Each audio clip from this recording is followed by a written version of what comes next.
Assalamualaikum warahmatullahi wabarakatuh. Pemirsa, di mana saja Anda berada, selamat berjumpa kembali dengan channel Insan Dongeng. Pada kesempatan ini, saya Bang Elgi akan melanjutkan dongeng klasik Munding Laya di Kusuma bagian kelima. Terima kasih kepada semua subscriber yang setia menemani. Selamat mendengarkan. Hatinya sempat menciut juga, tetapi ia telah berjanji pada ibunya untuk melaksanakan tugas sebaik-baiknya, membawa layang-layang kencana. Jadi apapun yang terjadi akan dihadapi hingga kekuatan terakhir. Raksasa, aku Munding Laya di Kusuma. Dari Gunung Gumuruh. Ayahku Prabu Siliwangi, ibuku Padmawati. Aku minta kau tunjukkan jalan ke langit. Munding Laya harus mengeluarkan segenap suaranya hingga menimbulkan gema.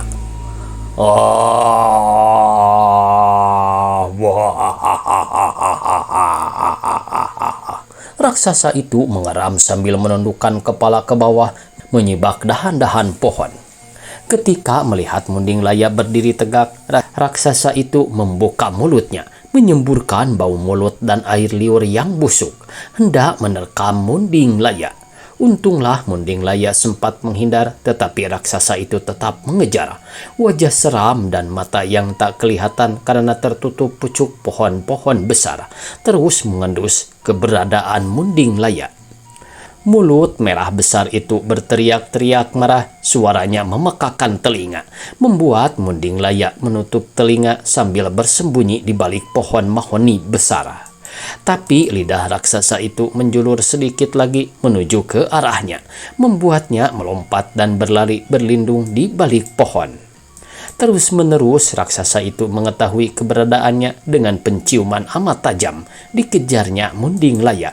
Kemana Munding Laya berlari, dikejarnya pula. Ke arah utara, selatan, dihantamlah pohon-pohon besar yang menghalangi jalannya mencari Munding Laya. Pengejaran semalam suntuk hampir memusnahkan semangat Munding Laya menghindari raksasa, membuatnya pasrah dan teringat pada ibunya. Jauh di Gunung Gumuruh, Padmawati tiba-tiba merasa tidak enak hati. Naluri keibuannya memberitahu Munding Laya dalam bahaya. Segera disampaikannya kekhawatiran itu kepada Prabu Siliwangi. Dengan apa aku bisa membantu anak kita, Dinda? Keberadaannya pun kita tak tahu, kata Prabu Siliwangi turut prihatin. Kanda bisa memohon pada Sang Pencipta untuk menolong Munding Laya, pinta Padmawati penuh cemas. Ya, aku akan bersemadi memintakan pertolongan Sang Kuasa, kata Prabu Siliwangi membenarkan usul Padmawati. Dalam semadinya Prabu Siliwangi bersungguh-sungguh memohon bagi putra kesayangannya, dan ternyata para dewa di langit mendengar doa dan permohonannya. Di saat genting mulut besar raksasa itu hendak menerkam Munding Laya yang sudah kehabisan tenaga, Ibu Puhaci Bidadari di Swarga Loka mengambil kekuatan raksasa itu hingga si raksasa tidak memiliki kekuatan dan jatuh terhempas ke tanah. Munding Laya terkejut, gerangan siapa yang membantunya. Ia menengadah ke langit, mengucap syukur pada Sang Kuasa untuk keberuntungan saat itu. Munding Laya mendekati kepala raksasa yang jatuh di dekatnya. Masih didengarnya dengkur lemah dari mulut raksasa. Sinar bulan menimpa lidah besar merah dan berkilat-kilat. Raksasa, siapakah namamu? Tanya Munding Laya menghadapi wajah yang amat seram itu.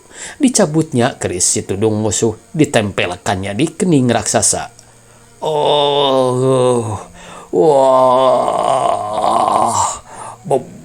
Buta Halimunan, lenguh raksasa ketakutan.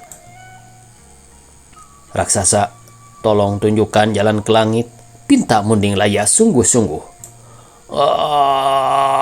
Tuanku, saya menyerah. Saya bersedia menjadi hamba Tuan. Ya, tapi kau harus menunjukkan jalan ke langit, perintah Munding Laya.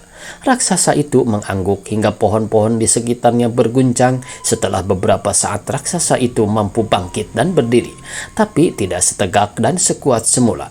Tangannya terulur ke Munding Laya menyerahkan bungkusan hitam kecil. Ini jimat urat sejagat. Setelah melewati langit ketujuh, bukalah penutupnya, kata raksasa lemah. Terima kasih, Buta Halimunan. Munding Laya menyimpan jimat itu pada ikat pinggang dan menyarungkan kembali kerisnya. Tuanku, naiklah ke badanku sebagai jalan menuju langit, kata Buta Halimunan penuh hormat. Munding Laya menengadah melihat langit. Yang paling dekat adalah yang menempel di kepala Buta Halimunan. Begitu jauhnya, batin Munding Laya agak ragu. Tuanku, tak ada jalan lain. Tubuhku menjadi jalan pintas ke langit. Ratusan orang pernah mencoba melaluiku. Tak ada yang berhasil menembus langit karena tidak tahan dengan bau air liurku, kata Buta Halimunan. Lalu, bagaimana dengan aku? Jangan-jangan aku juga bernasib sama, keluh Munding Laya. Ia sempat mencium bau busuk air liur si raksasa. Setelah Tuan sampai di kepalaku, aku akan mengangkat Tuan ke langit, kata Buta Halimunan. Tapi Tuanku harus menempuh perjalanan panjang terlebih dahulu. Mengapa tidak kau angkat aku sekarang saja? Kupikir itu akan lebih cepat sampai ke langit, tawar Munding Laya. Tidak, tuanku. Takdirku tidak seperti itu. Orang harus menaiki kaki, badan, dan kepala untuk menuju langit. Perjalanan itu akan membuatnya lebih kuat hingga sampai ke langit, atau melemahkannya dan kembali turun ke bumi. Perjalanan itu pula akan membuatnya belajar tentang dirinya sendiri, papar Buta Halimunan. Munding Laya mengangguk mengerti. Baiklah, Buta Halimunan, aku bersiap memanjat kakimu. Munding Laya mulai menaiki kaki Buta Halimunan dan menempuh perjalanan selama 1 bulan penuh untuk sampai ke lututnya. Begitu tinggi kepala Buta Halimunan yang menjadi tujuannya, bahkan untuk sampai ke pinggangnya pun Munding Laya menghabiskan waktu 2 bulan. Beruntung Buta Halimunan ditakdirkan sebagai gunung hidup dan sepanjang tubuhnya ditumbuhi tanam-tanaman hingga Munding Laya tak kelaparan. Dan keuntungan lain, tak ada binatang buas di situ, jadi Munding Laya dapat berkonsentrasi mendaki setinggi-tingginya. Hingga setahun kemudian sampailah ia di kepala Buta Halimunan. Sesuai janjinya, Buta Halimunan mengangkat tubuh Munding Laya dan dilemparkan ke langit. Dengan ilmu meringankan tubuh, Munding Laya terbang menuju langit. Makin tinggi ia terbang, makin ringan tubuh, membuatnya melayang menembus awan. Dilaluinya angin semilir, ia seperti mendapat tenaga yang mendorongnya makin ke atas. Bertemu dengan hujan rintik-rintik yang memberitahu agar lebih waspada, karena mega hitam akan menghadangnya. Satu yang dikhawatirkannya bertemu petir. Maka begitu menjumpai mega hitam, Munding Laya memacu tubuhnya lebih cepat. Tumpukan mega hitam rupanya tak menyadari kehadirannya benda asing menembus mereka. Saat mereka tahu dan mengeluarkan petir, Munding Laya telah jauh berada di atasnya. Di langit yang lebih tinggi, mega-mega berwarna-warni lebih ramah padanya. Mereka mengizinkan Munding Laya menaiki tangga pelangi untuk sampai ke Swarga Loka, tempat tinggal 40 Pohaci, para bidadari surga. Apa maumu, Munding Laya? Mengapa kau sampai kemari? Tanya ibu Pohaci yang menolongnya waktu menghadapi Buta Halimunan. Hamba diutus Ayahanda Prabu Siliwangi untuk mengambil layang-layang kencana di langit ketujuh, tempat para Guryang 7 berada, jawab Munding Laya penuh hormat. Mengapa harus mengambil layang-layang kencana? Uji ibu Pohaci.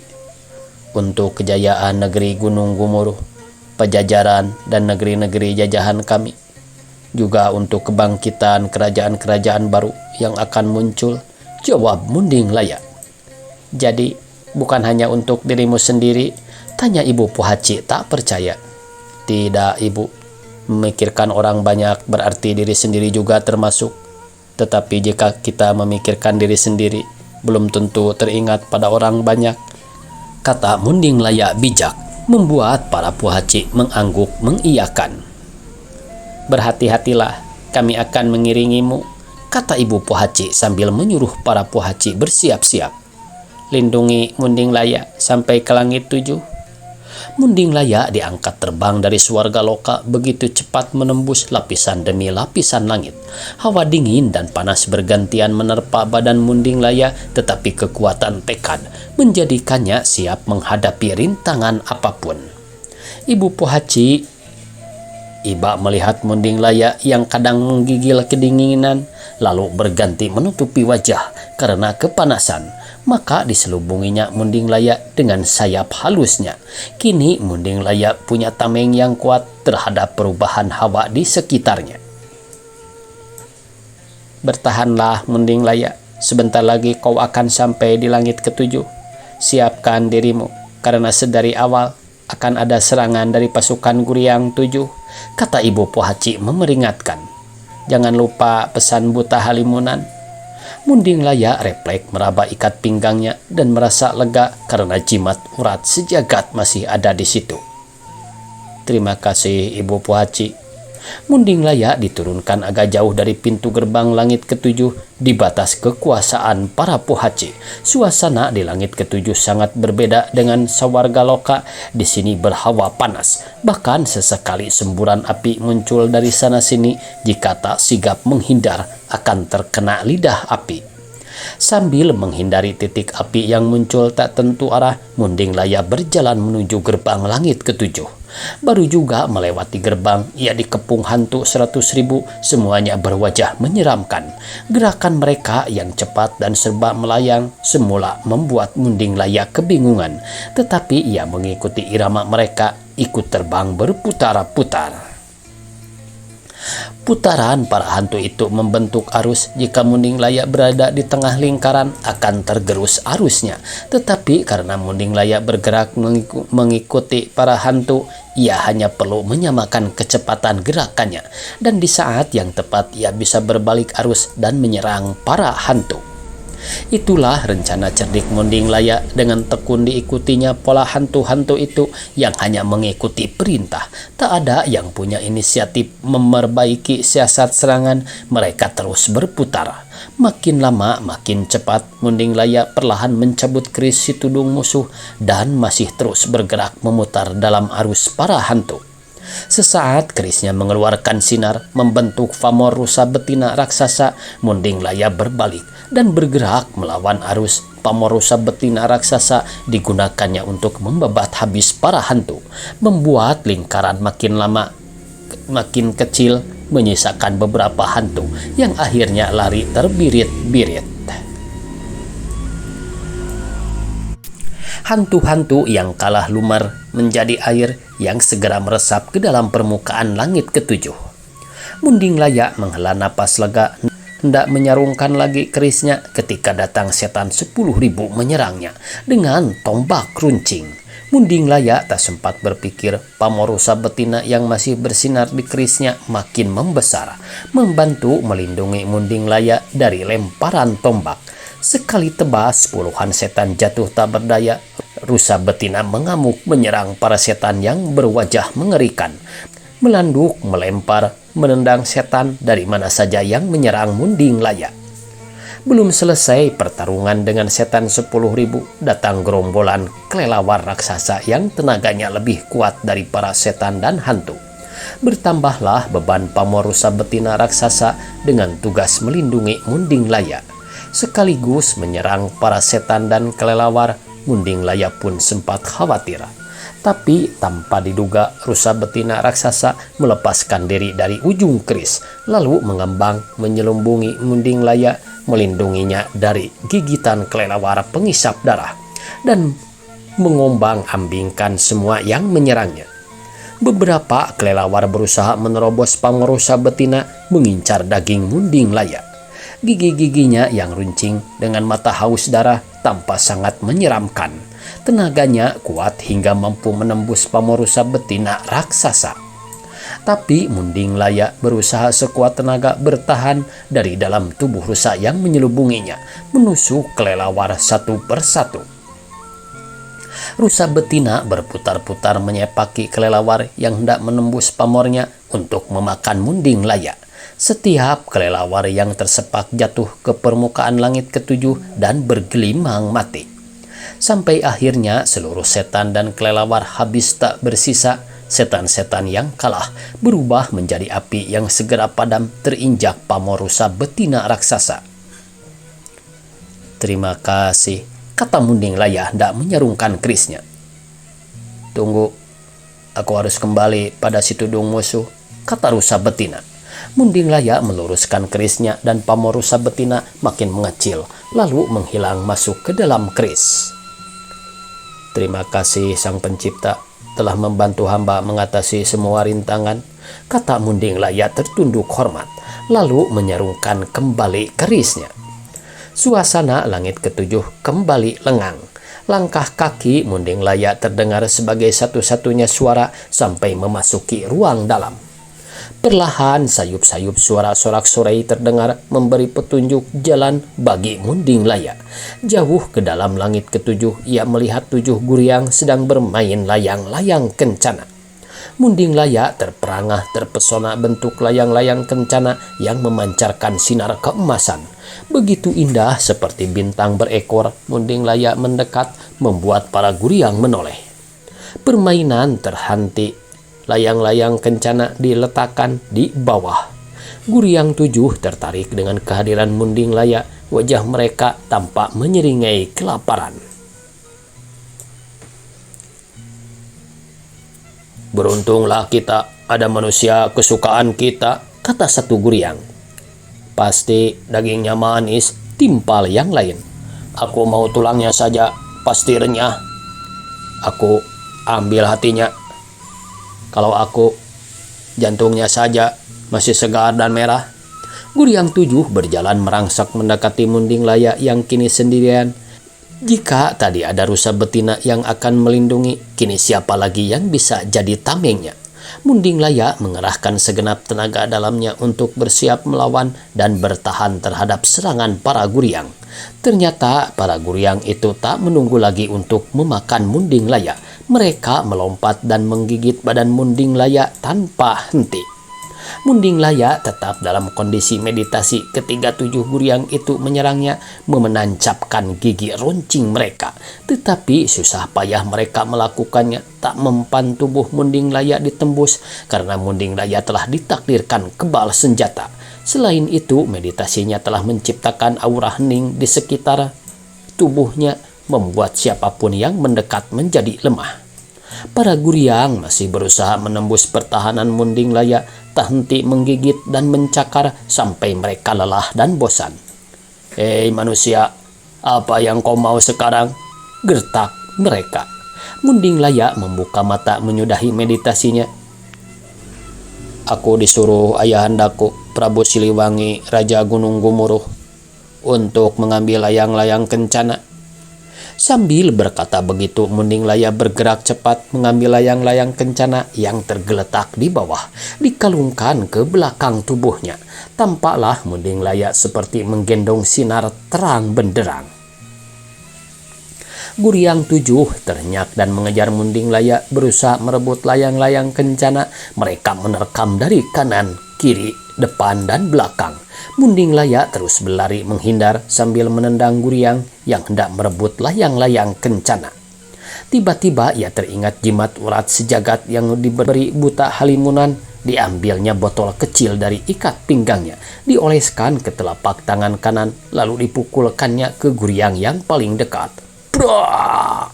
Guriang yang terkena tamparan tangan jatuh dan mengerang kesakitan, lalu mati seketika.